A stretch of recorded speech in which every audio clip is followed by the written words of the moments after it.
पिछले 6 दिनों से रतलाम की इप्का लेबोरेटरीज कंपनी, दवा बनाने वाली कंपनी के मजदूर अपने हक को लेकर के और आवाज उठा रहे हैं। उनकी आवाज को सुना नहीं जा रहा है, उनको दबा दिया जा रहा है। मेरी मांग है मध्य प्रदेश की सरकार से कि इप्का में काम करने वाले जो मजदूर है उनको कम से कम 500 रुपया प्रतिदिन के हिसाब से उनका वेतन दिया जाना चाहिए। वेतन के साथ भत्ते भी मिलने चाहिए और अन्य सुविधा भी मिलना चाहिए, मेरी मांग है।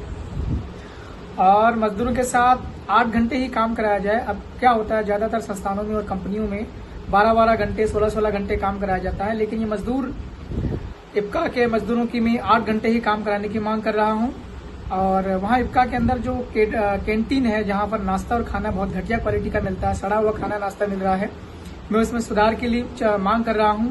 और सारे श्रमिकों का, सारे मजदूरों का मैं बीमा की मांग करता हूं। सभी मजदूरों को बीमा दिया जाए, क्योंकि रिस्की काम है और इप्का दवा बनाने जैसे जहां पर रिस्क बहुत ज्यादा होती है अपने जीवन की, तो वहां पर हर मजदूर का, हर श्रमिक का, हर एम्प्लॉय का बीमा होना ही चाहिए। और जब छोटी मोटी दुर्घटना हो जाती है तो ऐसी स्थिति में आर्थिक सहायता समय पर मिल जाना चाहिए, मैं इसकी मांग करता हूं। और मुझे पता चला है कि इप्का जो है कंपनी, उसका जो प्रबंधन है, उसका जो मैनेजमेंट के बड़े अधिकारी लोग हैं कंपनी के, उन लोगों का मजदूरों के साथ में व्यवहार ठीक नहीं है, भद्र व्यवहार नहीं है। लगातार उनको धमकी देते हैं, काम से निकालने की, ब्लैक लिस्ट करने जैसी धमकी देते हैं। मैं ये मांग कर रहा हूं कि व्यवहार सुधार हो जाना चाहिए कंपनी का, या फिर कंपनी ही बंद कर दी जाए। और अभी तक जितने भी मजदूरों को ब्लैक लिस्ट किया है, उन सारे मजदूरों को वापस बहाल किया जाए, सारे मजदूरों को काम पर लगाया जाए। और एक चीज ये नोटिस करने में आई है कि वहां काम करके और इप्का से जब बाहर वापस अपने घर जाते हैं मजदूर, तो आउट मशीन से होकर के गुजरना पड़ता है। वहां 5 मशीनें लगी हुई, लेकिन 5 में से 3 मशीनें खराब पड़ी हुई, केवल 2 ही मशीनें काम कर रही। जब किसी व्यक्ति की बस का टाइम है 6:30 बजे का और उसको 7 बजे छोड़ा जा रहा है, तो वो बस पकड़कर अपने घर कैसे जाएगा, अपने गांव या अपने जहां रहता है वहां कैसे जाएगा। तो और कभी कभी क्या होता है, कोई बस लेट हो गई या फिर ट्रैफिक की वजह से जो मजदूर आ रहा है अपने खुद के वाहन से, वो अगर जरा सा लेट हो जाता है 1 मिनट 2 मिनट, तो उसको अंदर काम करने के लिए कंपनी के अंदर नहीं जाने दिया जाता है। गेट के वहीं पे ही कंपनी के कर्मचारी रोक लेते हैं, उसका मजदूर का पूरा दिन खराब हो जाता है। और ये भी बात नोटिस करने में आई है मुझे कि मजदूरों को आइडेंटिटी कार्ड भी बनाकर नहीं दिए जा रहे हैं।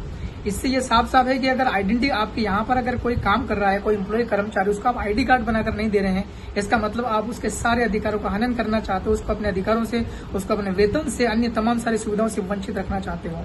तो मेरी ये भी मांग है कि इप्का के अंदर जो काम करने वाले मजदूर है उनको सभी को आइडेंटिटी कार्ड, परिचय पत्र बनाकर दिए जाने चाहिए।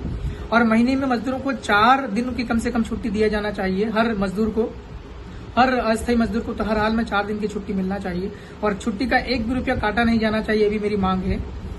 और साल में 2 बार सेफ्टी के जो जूते मिलते हैं, शूज मिलते हैं सेफ्टी के, वो साल में 2 बार फ्री निःशुल्क शूज मिलने चाहिए, ये भी मांग है। और व्यवहार कंपनी के प्रबंधन का सुधार होना चाहिए। और अभी धरना देने के दौरान अभी जो हड़ताल चल रही थी मजदूरों की पिछले 5 दिनों से, और जो लीड कर रहे थे मजदूरों के जो नेता थे, हर संस्थान में ये अधिकार है, भारत के संविधान में मजदूरों को अपना हक मांगने के लिए अपने संगठन संस्थान बनाने का अधिकार है। तो मजदूरों के यूनियन के नेताओं के खिलाफ में जो मुकदमा पंजीबद्ध हुआ है, वो मुकदमा तत्काल वापस लिया जाए। और इस प्रकार यह डराना, धमकाना, ब्लैक लिस्ट करना, मजदूरों को अपनी सुविधाओं से वंचित रखना, अपने हक अधिकार नहीं देना, वेतन काट देना, पैसा नहीं देना, ये सारा जुल्म, ये अत्याचार, अन्याय रुकना चाहिए। मेरी मांग है मध्य प्रदेश सरकार से, मुख्यमंत्री से। और अगर सुनवाई नहीं होती तो हम इसी रतलाम के आंदोलन को यहाँ से लेकर के हम भोपाल तक जाएंगे, और जरूरत पड़ी तो हम लोग दिल्ली भी कुछ कर जाएंगे।